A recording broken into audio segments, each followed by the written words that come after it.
We'll hear argument next this morning in Case 10-1399, Roberts versus Sealand Services. Mr. Gilliland. Mr. Chief Justice, and may it please the Court, Dana Roberts was injured and shortly thereafter became disabled in the course of his work for Sealand in fiscal year 2002, but he was not awarded compensation until fiscal year 2007. The question presented here is whether the maximum weekly rate established by Section 6 of the Longshore Act that was in effect at the time his disability began or that which was in effect at the time he was awarded compensation governs his case. He is entitled to whichever maximum is the applicable one. Section 6C of the Act provides explicitly that the applicable maximum is that, in effect, at the time the claimant is newly awarded compensation. The term award or awarded in the Longshore Act has a consistent meaning throughout, contrary to the views of the Court of Appeals below, and that meaning is a compensation order filed pursuant to Section 19E of the Act, which is described in Section 19E as the order making the award. It seems to me that the two parties are at extremes and that there is indeed something in the middle. I mean, you say it has to be the determination of entitlement to compensation by the agency. The other side says, no, it's just entitlement, whether it's been decreed or not. Why wouldn't it be an award, however, if it was the employer that voluntarily paid the amount due, which is what he's supposed to do anyway, right?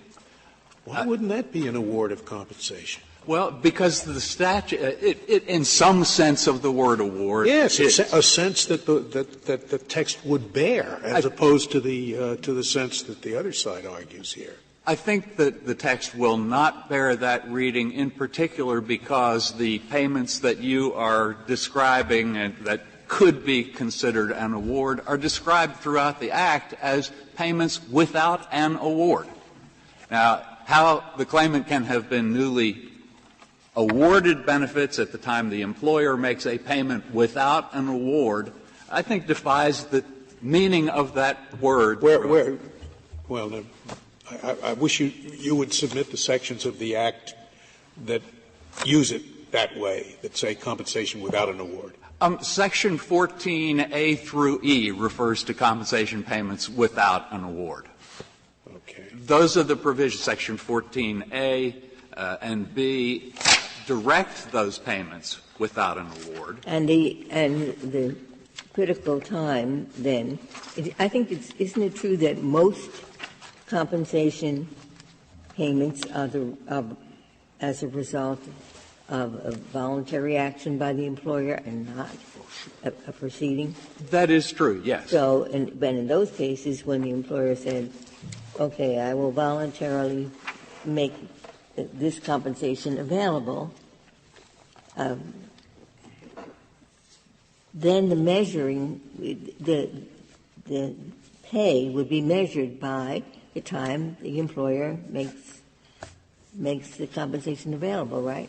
I think not, because the statutory provision says it's the award that's determined. But there's no award. But there can be an award. I think that's the critical. But we have what is, I mean, there can be, but here's a person who has been injured and gets compensation without having to bring any legal proceeding for it. What is the weekly, the measure then? It can't be an award, the date of an award, because there is no award. So what is it? The employer that wants to lock in this year's maximum rate and not have his liability progress above that simply needs to have an award entered. No, he doesn't. No, he doesn't. He can just begin payment. The C, which is the section we're talking about here, doesn't just provide for newly awarded compensation. It also says survivors currently receiving compensation for permanent total disability or death benefits. Currently receiving. Now, does that mean it has to have been decreed by the agency? I don't think so. That provision which applies, that clause, that separate clause, yeah, which is not in this case, because Mr. I understand, but it applies to the question, it seems to me, that Justice Ginsburg asked, doesn't it? No, I think not. No. The function of that clause is that in permanent total and death cases, because there's an annual escalator provision, whatever your rate is this year is going to go up. If it's a permanent total or death case, is going to go up each October 1st by the increase in the national average wage. But only if you've been receiving compensation. If you okay, if neither the employer gives you the compensation voluntarily, nor as you contend there has been an award by the agency, you're out. C doesn't apply. Right? I wouldn't say C doesn't apply. No, I think how else would it apply? You are either receiving compensation, which I would understand to mean receiving it from the employer or by reason of an award, or else you've been newly awarded compensation, which I guess means it hasn't yet been paid, but you have the award in your pocket. Well, the function of that separate clause is for cases in which an award has been entered of death benefits or permanent total disability benefits, and everything up to that point is governed by the maximum that's in effect at the time of that. It doesn't say that, counsel. It says survivors currently receiving compensation. It doesn't say by virtue of an award. It says receiving compensation. So if the employer is paying it voluntarily, you're in there. And then it goes on and it contrasts with receiving compensation those newly awarded compensation. You're not yet receiving it, but you've been awarded it. Well, Mr. Roberts did not fall within the currently receiving compensation. I understand that, but I'm just trying to make sense out of the provision, and it doesn't seem to me to make any sense unless you read it just the way I suggested. Okay. I hope I can provide that sense. The function of that separate clause is that a claimant who has been awarded compensation at a given rate, which is the maximum at the time of the award, will continue to receive compensation in. Doesn't say that. It says nothing about an award. The last part talks about an award. It says currently receiving compensation for permanent total disability or death benefits. Yeah. And if you're receiving it from your employer, I don't know why that isn't covered by that. Why isn't it covered? I can certainly see that those terms would appear to apply to that situation in which the employer is paying compensation for death or for permanent total disability. That wouldn't provide us for a maximum, any applicable maximum. I don't think it affects your case. It's just a matter of understanding what this provision is talking about. Yes, and what I'm trying to say about the function of this clause is that a claimant who has been awarded compensation for permanent total disability, let's assume the employer hasn't paid anything until the ALJ issues an award, and at the time that award is issued, the maximum is $1,000 a week, and the employee was making more than $1,500, so that maximum is the rate. But if the employer has been paying voluntarily, you don't penalize the employee for not having an award, right? I mean, he's in the same position. The employer has conceded the liability. He certainly is not in the same position. Counsel, would Justice Scalia's reading in your judgment accept his proposition that those currently receiving voluntary payments from the employer fall under subsection C? Would his reading require the employer every year to recalculate the benefits to the maximum that's established that year? Yes, it would. Yes, it would. And that's why his reading. And that is precisely the function of the that. function of B is to set a maximum that will control all payments, present and future. Yes. Yes. And so if you read it the way he does, that maximum would change each year. Yes. And for permanent total disability and death cases. I don't understand why that's so only for employment, for employer payments, and not the case for awards. If that's so for the employer's payment, why isn't it so for awards that have been decreed? Why don't they change every year? They do. If the award is for permanent total disability or for death, they do. Okay, so then my reading makes perfect sense. Yes. Your reading does make perfect sense. And the function of that second, that the clause for those currently receiving compensation for permanent total or death is that even when the maximum continues to go up after the date of an award, that new maximum is the applicable one for the continuing period of disability or survivorship. When one of the arguments on the other side that I thought made some sense was the idea that you should focus on a particular point in time when you're figuring out what the amount of the award is going to be. That it doesn't make that it's at least odd to say, well, we're going to calculate how much you're entitled to at this point, but in terms of the applicable maximum, we're going to wait however long it takes and calculate that as of this point. Doesn't it make more sense to figure out the applicable numbers at the same point in time? Marginally more sense? Perhaps so. But that is an argument that should be addressed to Congress. Congress could easily have made Section 6C turn on the time of injury.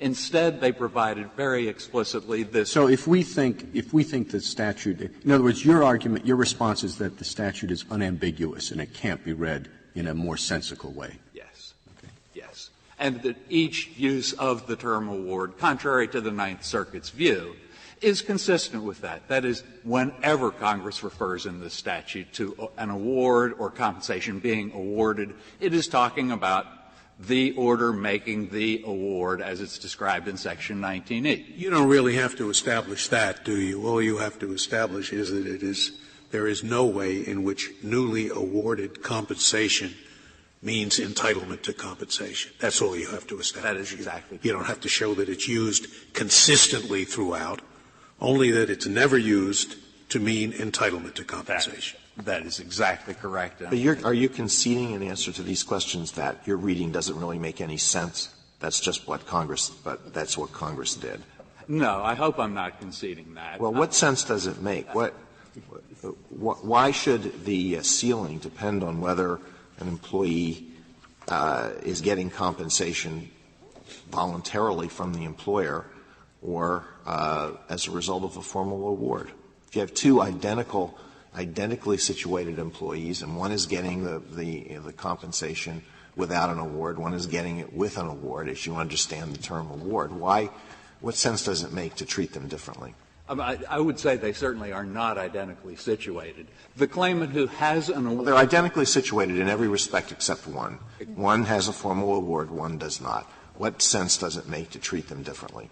There are serious consequences of the fact that one has an award and the other is being paid only without an award. Counsel, if I understood your response to my prior line of questioning, you deny that they're treated differently.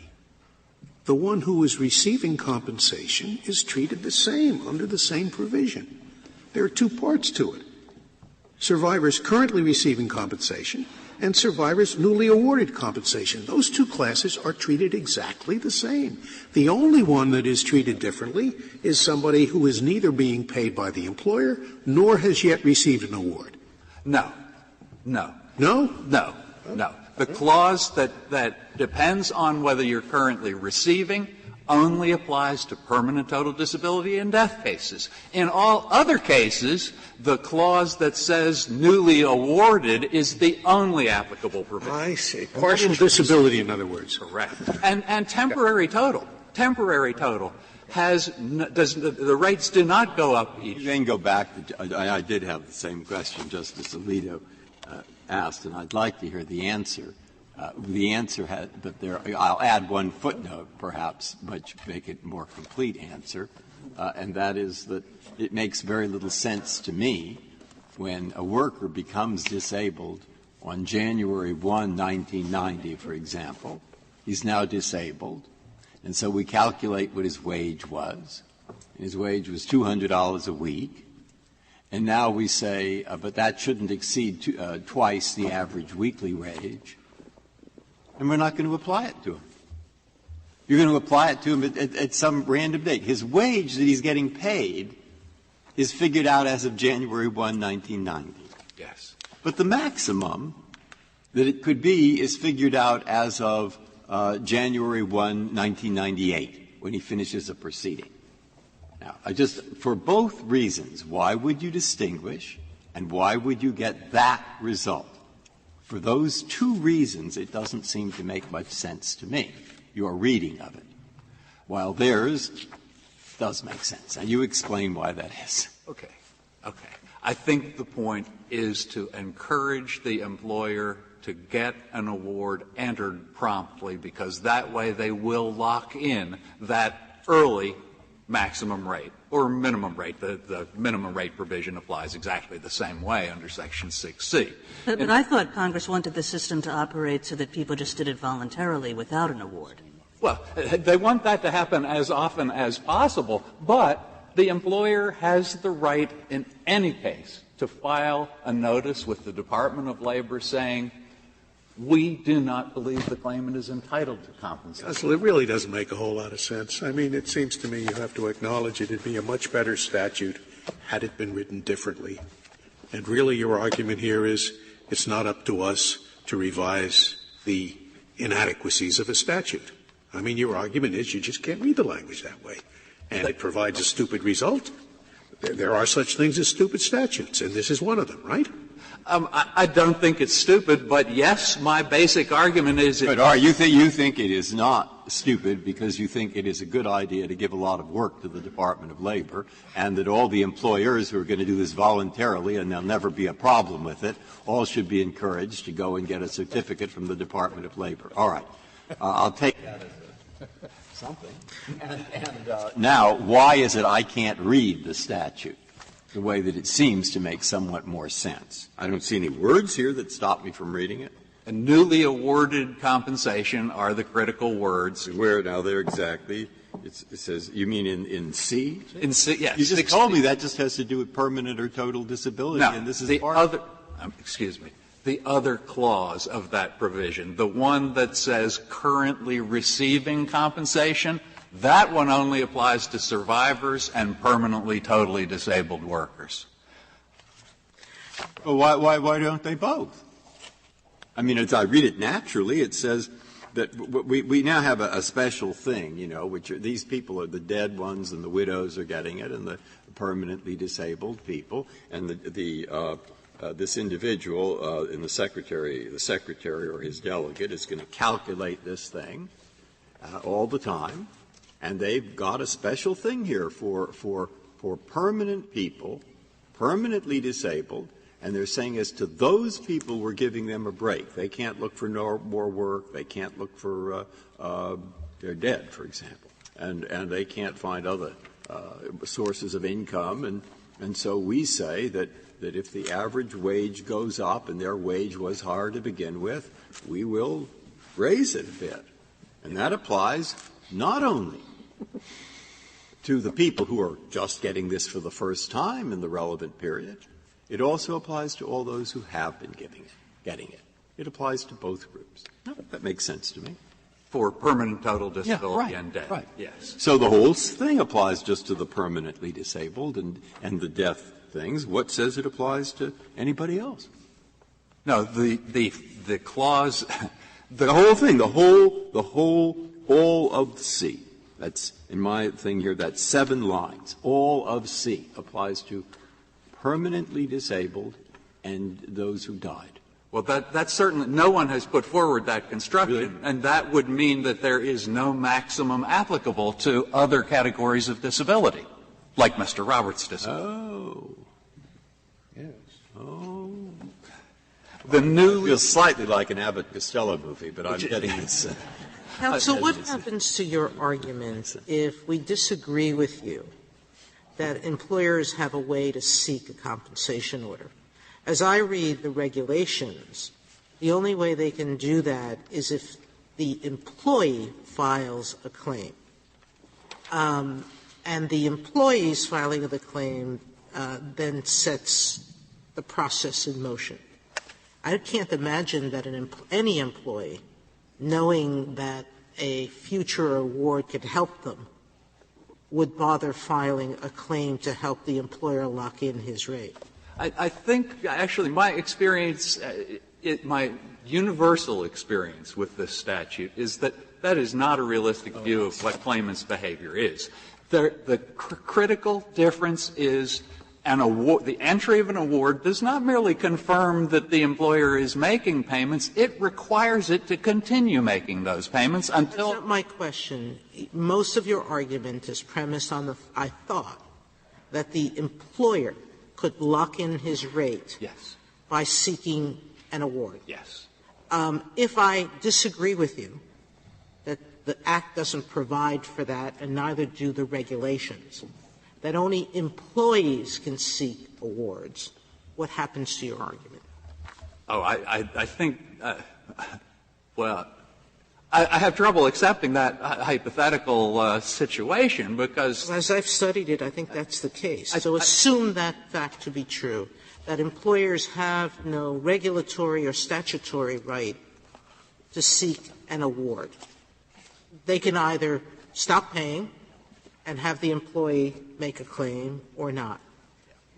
What does this do to your argument, if that's accurate? Nothing. It simply requires the employer to induce the claimant to file a claim if it wants by to. Stopping payment. So that destroys the whole voluntary payment. Well, they wouldn't indeed, they wouldn't have to stop payments. They simply need to tell the claimant, if you don't file a claim, we're going to stop payments. No. An odd statute. Oh, no, I see. Is your argument this now? I'm sorry to be so slow. But look, there's a statute here. It says compensation cannot exceed more than 200% of the annual weekly wage, or the weekly wage. Then in 3, it says how to calculate that particular number. Then you go over to C, and C says that calculated number applies to those newly awarded compensation. And you're saying newly awarded compensation means somebody got it through an award, not somebody got it automatically. And since somebody had to get it through an award, or it wouldn't apply, when you just get it because they pay for it, it just doesn't apply. You have to go get the award, and the word you're turning on is newly awarded. Yes. That's the argument. Yes, it is. I like Abbott and Costello. I don't know what I'm talking about, but I do. I was that. Now I fully understand your argument. Counsel, could I ask you about another inconsistency in this section? We've gone over one, which I think is there. Isn't there a group left out of this thing, even under the government's interpretation of it? What happens to people who are receiving compensation for temporary total disability or for partial disability? They don't come under either one of those two categories, even under the government's interpretation, right? No, I think under the government's interpretation, as under ours, they fall under those. No, they haven't gotten an award yet. They have not gotten an award yet, and they're only partially disabled or have temporary permanent disability. They're not covered by C, are they? Well, they are covered by it, but before we know which year's maximum applies, an award. Oh, that's right, but it doesn't take effect That's correct. during that year. Well, does that make any sense? Yes. No, it doesn't, but you say the statute doesn't make sense. I think it does because it encourages the employer to have an award entered so that it will have the benefit of the current maximum rate and not next year's or the years after or the years after that. All right, it's not a serious problem. Go ahead. You've been waiting a while. I think the way the argument has gone so far is that we've all been saying this can't make sense, and you've been saying, as you have every right to say, yes, but this is what the statute says, based on the newly awarded language. But that does assume that newly awarded can't mean an entitlement. And then you run up against some other statutory provisions where an award does seem to mean not a formal compensation order, but instead an entitlement to funds. So 908D1, it seems as though the word award means entitlement. 910H1, it seems as though the word award means an entitlement. And 933B, which says award in a compensation order, suggests that awards can be made in a formal order or awards can be made differently because of an entitlement that is automatically paid. So I guess there are three places that it seems to me your reading of the word of your limited reading of the phrase newly awarded, runs into problems in those three ways, and I'm left then thinking we should do what makes sense. I may have missed what the third of those was. I have the 933B, 908D1, and 910H1. Oh, okay. Yes, the Section 8D1 that they're referring to refers to an award to an employee, the unpaid portion of an award to an employee who dies before that award has been paid out. Their reading of award in that provision is contradicted by the subsequent paragraph of the same subsection, which says an award may be made after the death of the injured employee. It's 908D3. Now, that is impossible on their reading of award, on the reading they give award in Section 8D1. No, what it means in 8D1, as throughout the Act, is an award. And if none has been entered while the claimant is still alive, it's entered after his death, and the survivors under that provision take the rest of it that had not been paid before the death. Now, we have essentially the same analysis of those other provisions. Yes, in those other provisions as well, it does mean a compensation order. If you cut it loose from that statutory foundation, we get 3 or 4 different possible meanings that the respondents try to put on it, and we are cut loose from anything. Well, you're making your case harder than it has to be, it seems to me, by saying that it always means an award of compensation by the agency. I think in 8D, I don't think it means that, but it certainly means an amount due and not an entitlement. It means an amount, a specific amount due. And that explains its meaning elsewhere, but that's quite different from saying that it means entitlement. No doubt it is, yes. And perhaps there may be some variation in the meaning in the other provisions. That's possible. But in Section 6D, we think it has to mean the entry of an award. That's the only definite event it could refer to. Oh, I think that's true, but only because of the earlier portion of 6C, which covers all other payments that are not by virtue of an award, right? Yes. Receiving compensation. Yes. I would reserve what time. Thank you, counsel. Thank you.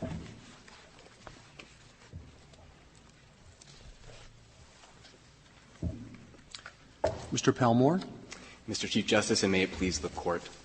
Petitioner's interpretation of Section 906, which hinges entirely on the date of an administrative compensation order, renders that provision impossible to apply in the many cases expressly contemplated by the Act in which there is no such order.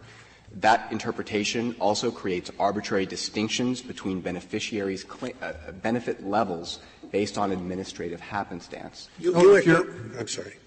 So if you're walking down the street, you're on a business enterprise, they haven't shoveled the snow, you slip and fall and you're hurt, you go home and say, good news, I've been awarded damages. The statute provides for the award of damages, and I think the key to this understanding how this scheme works is understanding Section 914 and Section 913. These are at page 17A. We're not talking about how the scheme works. We grant you that it makes a lot more sense your way. But will you grant that it's not up to us to rewrite the statute? It's absolutely not up to you. Okay, so what we're talking about is whether awarded in that provision can bear the meaning that you want to give it. Let's assume that Congress passes a new statute providing for tax credits for each child, okay? My wife gives birth to a child just before Christmas, and I say, oh, goody, I've been awarded $2,000. I wouldn't say that. That's not a normal use of the language. I think I am entitled to it under this statute, but when the event of having a child occurs, I don't say I've been awarded $2,000. You might say it analogously. I mean, oh, hey, I've been awarded $2,000. But that's analogous, and statutes are not written by analogy. They're written to say what they say. And I don't know anybody that would use the term awarded the way you want it used. The Chief Justice's example is another one. Oh, good, I've been awarded damages. You haven't been awarded damages. You're entitled to them. I think Justice Kagan highlighted 3 provisions where the statute does, in fact, use the word award to indicate a statutory entitlement. Let's go through those. I'd be glad to. And you show me how. I agree with you that they don't mean the entry of an award by the agency, but I don't agree with you that the only reading you can give them is entitlement. Well, just to start with Section 933, which is at page 24A of the Government Appendix, this is one of the sections highlighted by Justice Kagan. 933 of the Gray Brief. The Gray Brief, 933B, says acceptance of compensation under an award in a compensation order filed by the Deputy Commissioner will have certain consequences. That expressly contemplates — this is page 24A, Justice Scalia, sorry. Yeah, I'm sorry. That there could be an award. Give me a minute. Okay. The language is important, isn't it? Absolutely. Okay. What page? Page 24A of the appendix to the Gray Brief. Okay. Got it. Okay. And the language is? So the first sentence says acceptance of compensation under an award in a compensation order. Right. Filed by the Deputy Commissioner shall have certain legal consequences that aren't important here. That sentence, even read by itself, suggests there can be an award that's not in a compensation order.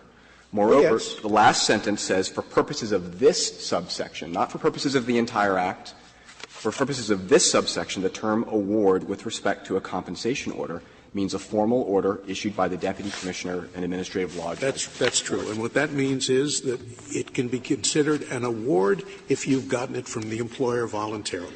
That is still an award of compensation.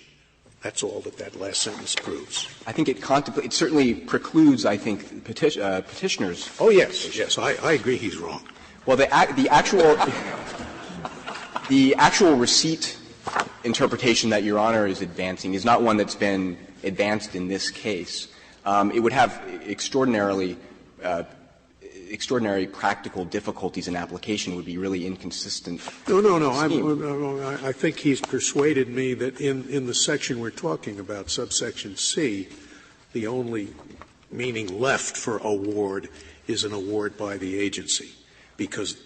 Well, I'd like to try to convince you otherwise. But you have to show me one other provision at least where the only meaning you can give award is entitlement to money. Well, I think Section 910H1, another provision cited by Justice Kagan, is another example. H1.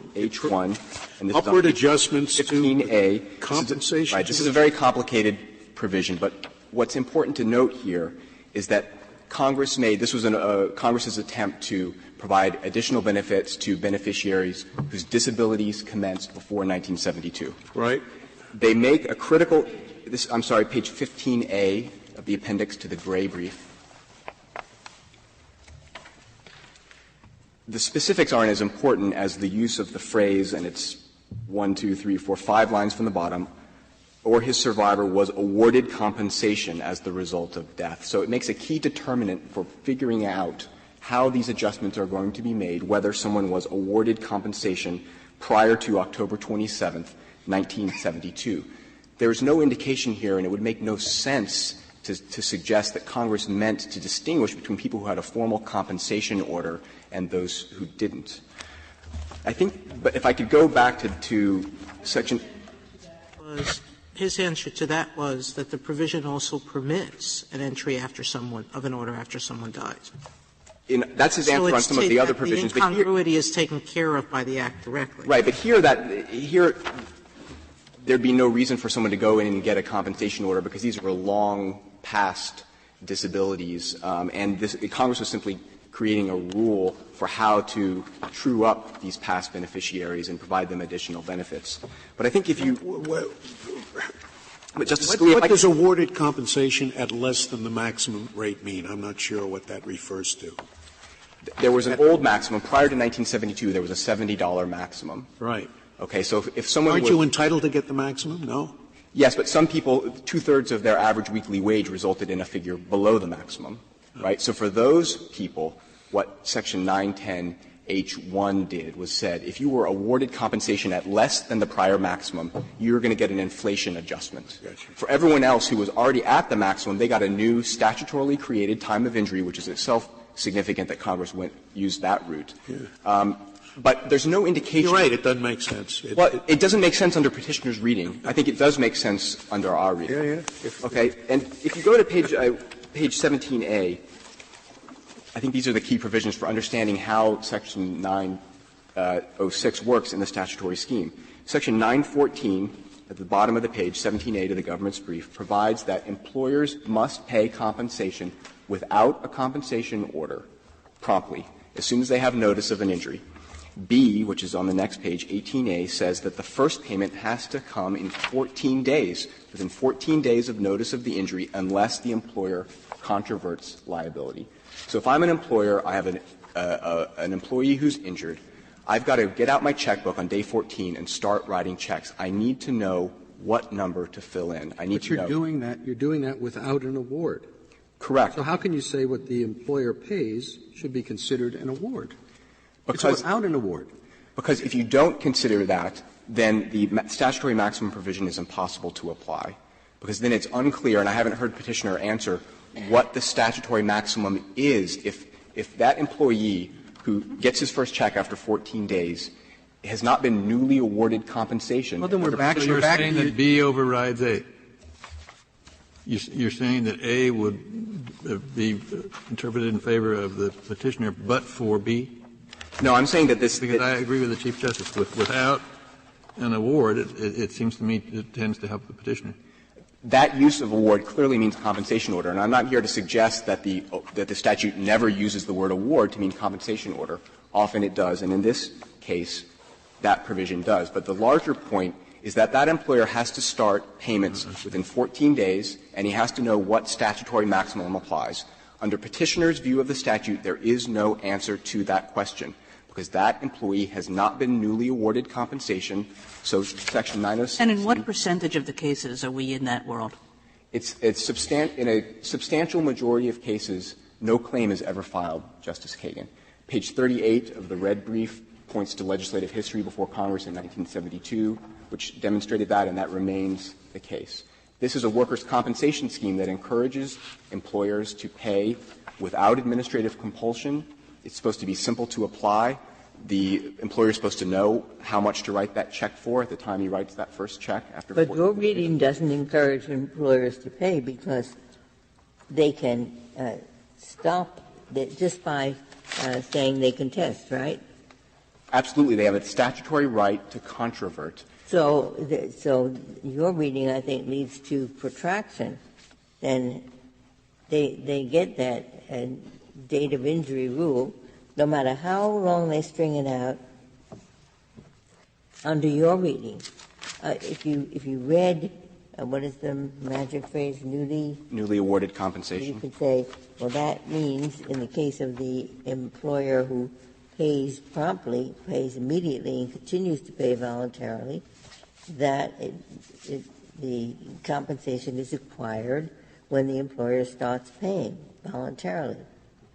But if the employer is not paying, then the compensation is newly awarded when there's an award. So I don't see what kind of problems the statute would have if we say, newly awarded could mean awarded by the statute, which would be newly awarded when you're injured. But it can also mean compensation ordered by an award.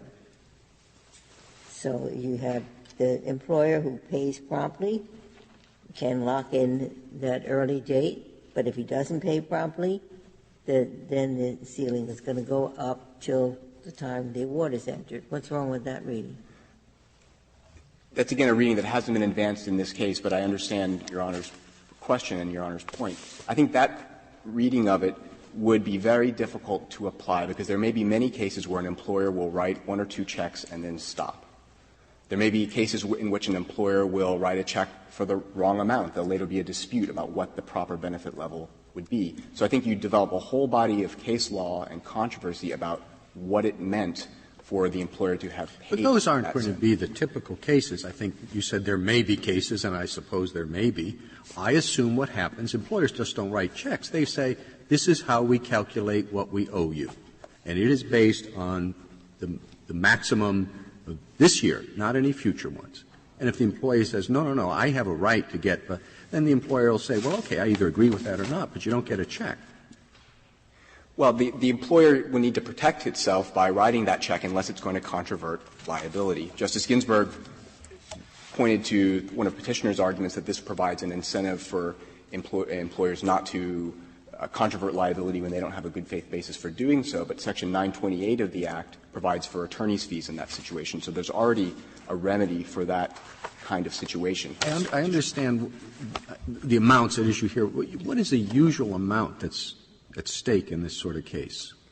We're talking about the concerns, I guess, about gamesmanship, but how much difference are we talking about? Well, I don't know. Maybe you don't have statistics on an average. Well, I think we can use this case as an illustration. So in this case, the Petitioner's disability began in 2002. So our view is that that's when he was initially awarded compensation, and so this 2002 maximum of $966 applies. Petitioner's view is that because he received a formal compensation order in 2007, the 2007 maximum applies, that's $1,114. So it can make a considerable difference. I think, though, that Petitioner recognizes that the consequence, there's the time value of money, too. The consequence of the employee saying, I'm going to wait 5 years because I think the maximum is going to be a lot higher, is that he doesn't get anything in the meantime, right? Well, it's reasonable for the employer to say, okay, if you want to wait, I'll wait. That's right. The larger point, though, is that in many cases in which compensation is paid without compulsion of a compensation order, an employee never files a claim. Section 913 expressly contemplates that by saying that an employee has 1 year in which to file a claim from an injury unless he's been receiving payments, in which case the time runs from the last payment received. What happens, just for my technical knowledge here, the employee suffers partial disability on February 1. He then doesn't notify the employer until, let's say, February 10. And then the employer waits for a week or so and then begins to pay. Now, is the employer supposed to calculate the weekly wage that he's paying on in the week February 1 to February 10, or 3 days he puts to the side? But the first week, or does he do it on the first week he got notice? How does that work? Well, he needs to make a payment within 14 days. That's right. But I'm saying he has to write the check now. And the wage could have changed in those 2 weeks. From the first week he didn't get the notice, then the second week he did get the notice. Which week does he calculate the payment on? From when the disability commenced. All right. So what you're not, then we cannot read this thing award to mean award by the employer. We can't mean it to read award by the government, in your view. We have to mean it to mean the time that he became entitled to some money. That is our submission, Justice Breyer. And then the tough thing is saying, well, that's an award. That's what this case turns on. Well, as I was discussing earlier, we think the statute. And now when you pointed to in the statute, as you pointed to some situations which say we have situation 3 and 4, and they're not present here, but in situation 3 or 4, award does mean this. I think. All right, that's right. I think if I can show you, you don't have another example of a situation where award did mean. So you're saying there's some others where award doesn't mean it. Okay, but well, I think there are anything. What's the most analogous thing you can find anywhere where award has referred to the time a person became entitled to a thing prior to the time anyone was became obliged to give him some money? Well, I think even if that time first was the period way for calculating the money. I think 910H1 is that example, and I hesitate to go back into the weeds. No, don't do it again. Provision. But the first sentence says, it talks about those who were entitled to total permanent disability or death, which commence. So it talks about commencement of entitlement. It says was awarded compensation. And then later it uses awarded compensation. If I could go quickly back to the claim issue. Yeah, okay. Your brief seems to use the newly awarded compensation, your meaning of it, at the time of injury, the time of disability, the time of entitlement to compensation, and it seems to use those terms interchangeably. What term are you settling on, and why? Okay. I think we addressed this in footnote 9 of our brief. It's the commencement of entitlement to disability benefits, which is almost always going to be when disability itself commences. Petitioner has pointed out that there is an idiosyncratic set of cases in which if a disability lasts more than 3 days but fewer than 14, you're not compensated for those first 3 days. So in that unusual circumstance, it would be day 4. But the employer who writes that check at day 14 is going to know. That's the key. You can do it. You can say it's at the time that the statute awards him the compensation. That's the English language. That's correct, Justice Breyer. But it's the statute that's doing the award. To make I think Petitioner's developed kind of a procedural workaround to the problem created by his interpretation of the statute, which is that he needs a compensation order in every case to make the scheme make sense. To get a compensation order, he needs a claim in every case. And as the colloquy before reflected, the way he can get a claim in every case, because in many cases claims are not filed today, is that the employer must threaten the disabled employee to cut off benefits if that employee doesn't file a claim, threaten to controvert liability when that employer has no good faith basis for doing so, all to get the employee to file a claim that the employee doesn't think is necessary, to get a compensation order which serves no other purpose than to trigger this maximum rate provision. That's contrary to the way this statute is supposed to work. The statute is supposed to encourage amicable agreement between employers and employees to avoid administrative process and the gearing up of the administrative machinery wherever possible. And Petitioner's proffered solution to the problem of the absence of a compensation order in every case is contrary to that and the entire thrust of the Longshore Act as a workers' compensation scheme. And your answer to the problem of an employer protracting, so it doesn't have to pay sooner, you can wait till later, there would be no penalty as long as the employer says I'm contesting, but you say the attorney's fees. Is that attorney's fees and interest, both of which are generally applicable remedies that apply to cases that don't implicate the statutory maximum or the statutory minimum. This Petitioner's solution, using his reading of the statute to deal with employer delay, is over-inclusive and under-inclusive. It's over-inclusive because it's going to deal with cases in which there hasn't been delay by any responsibility by the employer, but there's been administrative delay, there's been a dispute. But it's also under-inclusive in that it only deals with those small number of cases that deal with the statutory maximum or minimum. Thank you, Mr. Pelmore.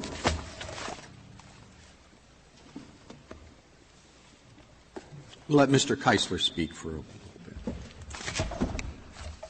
Mr. Keisler? Mr. Chief Justice, and may it please the Court, I'd like to begin, if I may, by addressing Justice Scalia's and the Chief Justice's questions on whether the term award can bear the meaning that we ascribe to it, and then explain why, since it can bear that meaning, this is the only sensible interpretation of the Act. First, it is not uncommon, Your Honor, to use the term award to describe a benefit conferred by a statute. The dictionary definition is a benefit conferred. Your Honor, Justice Scalia used a formulation, what if a statute awards a tax credit? Well, the Court's decision in New Energy Company v. Limbach began. An Ohio statute awards a tax credit for certain producers of ethanol. I think even Your Honor was the author of that decision. It is Yes, well, I agree with that. You can speak of the statute as awarding something, but when you use the phrase newly awarded, you're not referring to the enactment of the statute. You're referring to the time at which the person qualifies under the statute. And I don't know any usage of that sort that a person would. When my wife has a baby, I've been awarded money.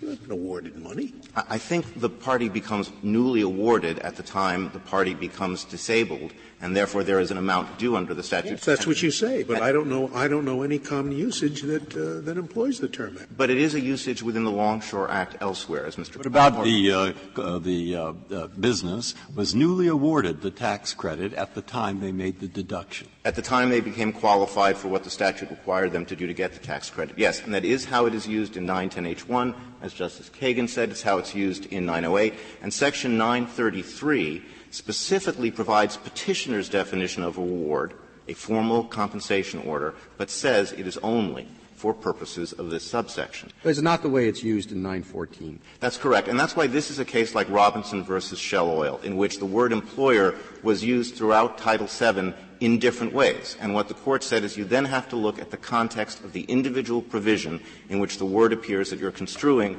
to determine how the word is being used in that particular provision.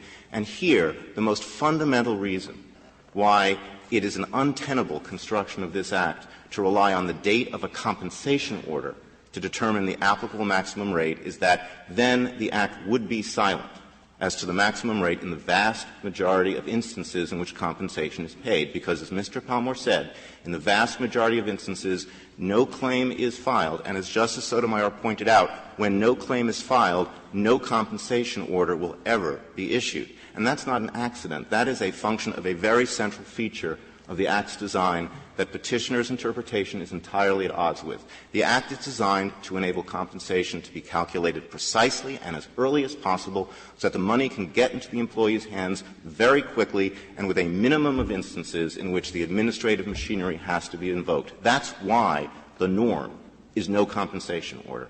And so petitioner's interpretation is counter to that in at least two respects. It relies on the existence of a compensation order, which in most instances won't and shouldn't issue, and it would maximize rather than minimize the number of instances in which someone has to go and get an order to force compensation orders out of the system to make petitioner's interpretation work, even though everything is happening exactly as the Act says it should. The employer is voluntarily paying exactly the amount that the employee says is due, and there's no need to get the agency involved. But how much of a practical problem is this? I understand the amounts are here, but it's 5 years, and apparently the employee was happy to wait 5 years to get an award. Normally, if you're an employee and you're disabled, and the employer says, well, here's what we're going to give you, and it's based on the maximum, the latest we have, you're not going to say, I'm going to wait. These wages are going to go up nationally, and I'm going to wait a year. Maybe I'll wait 4 years, because I think there's a trend on national average wages, and I'm going to cash in on that. I'm going to be without money for the next 4 years, and I'm disabled, but that doesn't sound to me to be a plausible situation. But if Your Honor thinks about the situation in which the employee is voluntarily receiving from the employer everything that the employee agrees is due, then the question is, in that circumstance where the employer is doing everything right, what can the employer do to force out of the system a compensation order that will lock in the maximum rate? And petitioner's solution to that problem evidences the problem with his position. Well, no, apparently, I don't know what the employers do, but usually in a situation like this, the employers are good lawyers, and they write at the end of the check, this is in full satisfaction of any claims under the whatever. But there is no compensation order until that employee files a claim. And under petitioner's interpretation, there would therefore be no knowable maximum rate. And petitioner's solution to that problem on page 16 of his reply brief is to say that the employer should threaten a bad faith cutoff of funds. The employer should say, I will cut you off unless you file a claim. That's bad for everyone. It's bad for the employee who has access to payments delayed. It's bad for the employer who apparently is being told it must controvert liability in bad faith because the employer doesn't in fact disagree that the employee is entitled to liability, or face a 10% penalty for cutting off the employee without a basis for controverting liability. And it's bad for the agency who suddenly has all these claims filed, all in a situation in which everything is working exactly as the Act intends. Give me your example again of a word used as 910H1. No, not from the statute. New Energy Company versus Limbach. It was a Commerce Clause case from, I think, 1989, in which Your Honor began the opinion by saying, to describe the setup, an Ohio statute awards tax benefits to, and then described the category of energy producers who could take advantage of the tax benefit. And I think those energy producers. No, that wasn't you. You gave another example. Robinson versus Shell Oil? No, not a case. Okay. Just an example you made up out of your fertile imagination, which seemed to me pretty good. But I forgot it. And it was an example. I think it's the employee who is receiving voluntary payments and everything is proceeding the way the Act intended, but the employer, in order to know what its maximum rate will be, in order not to be surprised 5 years hence by a maximum rate that only then can be known, has to force a compensation order out of the system. And the only way Petitioner says the employer can do that is by threatening a bad faith cutoff of funds. Whether it happens frequently or infrequently, Mr. Chief Justice, I think an interpretation that relies on a mechanism that is so obviously counter to the way the statute is supposed to function is, by virtue of that, an extremely unlikely and unnatural interpretation of But what percentage of the compensation cases involve the statutory maximum? Because if your pay is less than the statutory maximum, this issue doesn't come up. In 1972, Congress was told that it would be about 10%. My understanding is since then it's grown so that I'm told that about 20% of cases today require application of the maximum rate. Does the maximum always go up?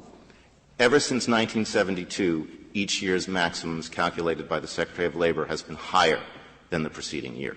Theoretically, it can go down. Theoretically, it can. It never has. If the Court has no further questions. Mr. Kaiser, if I could just go back to this language.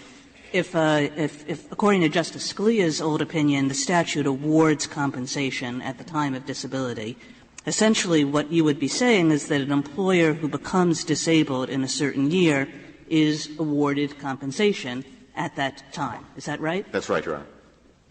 Yeah, but I didn't say in that opinion that the employer in that case, or whoever it was that was entitled under the statute, was newly awarded it. I agree the statute awards it, but when you say somebody is newly awarded, you're talking about an event at that time, and that's a different usage. I think the function of newly in this statute is something different, Justice Scalia, and that relates to the questions that Your Honor and Justice Breyer were asking about the relationship between the currently receiving clause and the final clause. I think the currently receiving clause, which relates to those with permanent total disability and death, is an adjunct to another provision of the Act, Section 910F, which provides for a COLA, a cost of living increase every year for that narrow subset of the most disabled of employees. They and they alone get that annual bump up. And so that currently receiving clause is written for that category to make sure that their bump up isn't capped by a static maximum rate. The other part of the clause, newly awarded compensation, is about everybody else. And I think the use of the word newly there is just to distinguish it from the currently receiving clause, which is escalating year by year, and those newly awarded compensation, meaning at one point, fixed in time, only when you are newly awarded compensation are you then going to have your maximum rate fixed. And then, and both Petitioner and we agree, whatever it's fixed at, whatever year, that stays the same for the duration of your collection of compensation. If the Court has no further questions, I thank the Court. Thank you, counsel. Mr. Gilliland, if I got that right, you have 2 minutes remaining. Counsel, let's assume an employer pays, continues to pay over a period of time, and the employee needs more money and goes in and says, you owe me more money, I'm going to make a claim. The board says, no, he doesn't owe you more money. He was paying the right amount. And so you're not entitled to the $1,200 you're asking for. You're only entitled to the $1,000 he was paying. Under your view, if that happened 5 or 10 years after the payment started, would the employer be liable for the higher average 10 years later? Only, of course, if the employee's own wages at the time of the injury qualified for that matter. Assuming it does, but the answer is yes. Yes. So what stops an employee from simply doing what I said? What stops an employee from kicking up his own maximum by whenever he chooses to do it? years and years later? Well, I think in that situation, the claimant hasn't triggered that award. In fact, the claimant has triggered the maximum that's in effect at the time of that award that only makes — it's an award only of what the employer has been paying. It's not a denial as it's characterized in the government's brief, but it is an award only of what the employer has been paying. If the claimant did not bring it forward with that and the employer let it go for still further years, then even a subsequent year's maximum would be the If we find any ambiguity in the statute, in the statutory language, would it then make more sense to adopt your meaning or the government's, given all of the factors that the government argues counsels in its favor? I think each of those arguments is fallacious. They misdescribe the statute in their reasons why this is not a sensible provision. But even if there is an ambiguity, assume that before we lose that the other possible meanings of newly awarded have got to include what they say the test is. Thank you, counsel. The case is submitted.